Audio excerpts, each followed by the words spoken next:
السلام علیکم ویورز، اس ویڈیو کو آخر تک ضرور دیکھیں۔ جو لوگ مسور کی دال شوق سے کھاتے ہیں، پہلے ہمارے نبی صلی اللہ علیہ وآلہ وسلم کا فرمان سن لیں۔ دال مسور، اس دال کا تذکرہ قرآن پاک کی سورہ بقرہ میں ملتا ہے۔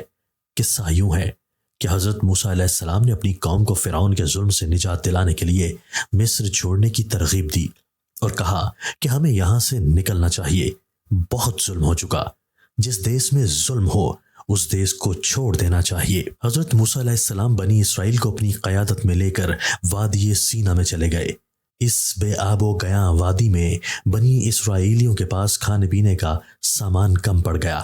انہوں نے بھوک سے نڈھال ہو کر حضرت موسیٰ علیہ السلام سے کہا کہ وہ انہیں کھانے کے لیے کچھ دیں یا اللہ سے دعا کریں کہ وہ ہمارے لیے کوئی انتظام کریں۔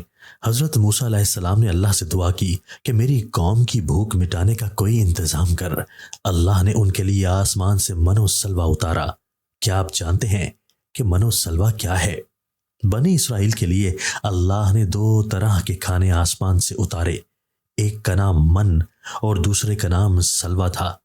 من بالکل سفید شہد کی طرح ایک حلوہ تھا یا سفید رنگ کی شہد تھی جو روزانہ آسمان سے بارش کی طرح برستی تھی، اور سلوہ پکی ہوئی بٹیریں تھیں جو ہوا کے ساتھ آسمان سے نازل ہوا کرتی تھیں۔ من و سلوہ کے بارے میں حضرت موسیٰ علیہ السلام کا حکم یہ تھا کہ روزانہ اس کو کھایا جائے اور دوسرے دن کے لیے ذخیرہ نہ کیا جائے، مگر لوگوں کو یہ ڈر لگنے لگا کہ اگر کسی دن من و سلوہ نہ اترا تو ہم لوگ اس بے آب و گیا چٹیل میدان میں بھوکے مر جائیں گے۔ چنانچہ ان لوگوں نے کچھ چھپا کر کل کے لیے رکھ لیا، تو نبی کی نافرمانی سے ایسی نحوست پھیلی کہ جو کچھ لوگوں نے کل کے لیے جمع کیا تھا وہ سب سڑ گیا اور آئندہ کے لیے اس کا اترنا بند ہو گیا۔ اس لیے حضور اقدس صلی اللہ علیہ وآلہ وسلم نے ارشاد فرمایا کہ بنی اسرائیل نہ ہوتے تو نہ ہی کھانا کبھی خراب ہوتا اور نہ گوشت سڑتا۔ کھانے کا خراب ہونا اور گوشت کا سڑنا اسی تاریخ سے شروع ہوا، ورنہ اس سے پہلے نہ کھانا بگڑتا تھا نہ گوشت سڑتا تھا۔ ایک روایت یہ ہے۔ دوسری روایت یہ ہے کہ بنی اسرائیل یہ کھانا کھا کر تھک گئے تھے۔ انہوں نے موسیٰ علیہ السلام سے کہا کہ ہمیں وہی خوراک چاہیے جو ہم مصر میں استعمال کرتے تھے۔ ہم نے کاشتکاری کرنی ہے اور زمینی اشیاء کھانی ہیں۔ اس خوراک کو حاصل کرنے کے لیے قافلے کو ایک جگہ روک کر قیام کرنا پڑتا اور پھر کاشتکاری کرنا پڑتی۔ یہ کاشتکاری منزل پر پہنچنے میں تاخیر کا سبب بنتی، مگر بنی اسرائیلیوں کو اس سے کیا؟ بنی اسرائیل کاشتکاری کرتے، ترکاریاں اگاتے، پیاز اگاتے، لہسن اگاتے اور مسور کی دال کے لیے کام کرتے۔ یہ خدا کی اتاری ہوئی نعمت سے تنگ آ گئے تھے۔ مسور کا تذکرہ قرآن پاک میں بنی اسرائیلیوں کی وجہ سے ملتا ہے۔ پھر انہیں پانی کی یاد ستائی تو انہوں نے حضرت موسیٰ علیہ السلام سے پانی مانگا۔ حضرت موسیٰ علیہ السلام کو اللہ کی طرف سے ہدایت کی گئی کہ وہ ایک خاص چٹان پر عصا ماریں جہاں سے پانی نکلے گا۔ اللہ کے حکم کے مطابق اللہ کے نبی حضرت موسیٰ علیہ السلام نے پتھر کے چاروں طرف عصا کو 12 مرتبہ مارا، چنانچہ 12 چشمے پھوٹ پڑے اور بنی اسرائیل کے 12 قبیلوں نے اپنے اپنے چشمے متعین کر لیے اور خوب سیر ہو کر پانی پیا۔ یہ تو قرآن پاک میں مسور کی دال کا تذکرہ تھا۔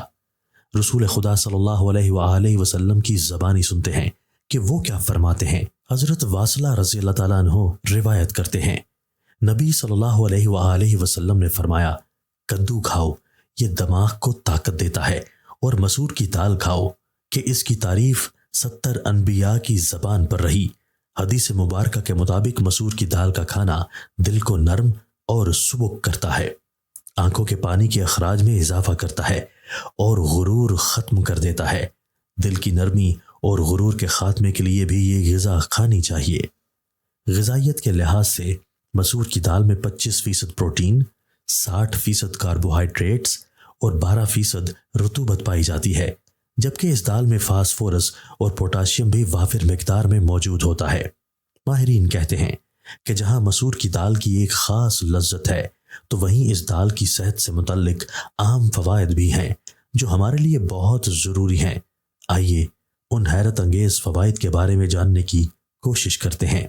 مسور کی دال کے صحت سے متعلق جادوئی فوائد۔ قلب صحت کے لیے مفید فائبر، میگنیشیم اور فولیٹ سے مالا مال ہونے کی وجہ سے مسور کی دال ہمارے قلب صحت کو بہتر بناتی ہے۔ میگنیشیم پورے جسم میں خون، آکسیجن اور غذائیت کے بہاؤ کو بہتر بناتا ہے۔ فولیٹ سے دل کی بیماریوں کا خطرہ کم ہوتا ہے، جبکہ مسور کی دال میں موجود فائبر کا مواد جسم میں کولیسٹرول کی سطح کو برقرار رکھنے میں مدد کرتا ہے۔ وزن میں کمی، مسور کی دال بڑھتے وزن کو کم کرنے میں مدد کرتی ہے، کیونکہ یہ فائبر اور پروٹین سے مالا مال ہوتی ہے، اور ان دو غذائی اجزاء کی وجہ سے ہمارا پیٹ زیادہ دیر تک بھرا ہوا رہ سکتا ہے۔ اس طرح بڑھتے وزن سے پریشان افراد کو بھوک کم لگے گی اور ان کے وزن میں کمی آئے گی۔ مسور کی دال کے کرشماتی فوائد: قوت مدافعت بڑھاتی ہے۔ مسور کی دال میں ضروری وٹامنز، اینٹی آکسیڈنٹس اور معدنیات کی وافر مقدار جسم کی قوت مدافعت کے نظام کی تشکیل میں معاون ہے۔ اینٹی آکسیڈنٹ آزاد ریڈیکلز کو تباہ کرنے میں مدد کرتا ہے اور ہماری قوت مدافعت کو مضبوط کرتا ہے۔ جلد کو نکھارتی ہے۔ مسور کی دال اینٹی آکسیڈنٹ کا ایک پاور ہاؤس ہے جو ہماری جلد کے خلیوں کے نقصان کو مؤثر طریقے سے کم کر سکتا ہے۔ مسور کی دال کھانے سے ہماری جلد صاف اور نکھرتی ہے، ایکنی ختم ہوتی ہے اور ساتھ ہی جھریاں بھی ختم ہوتی ہیں۔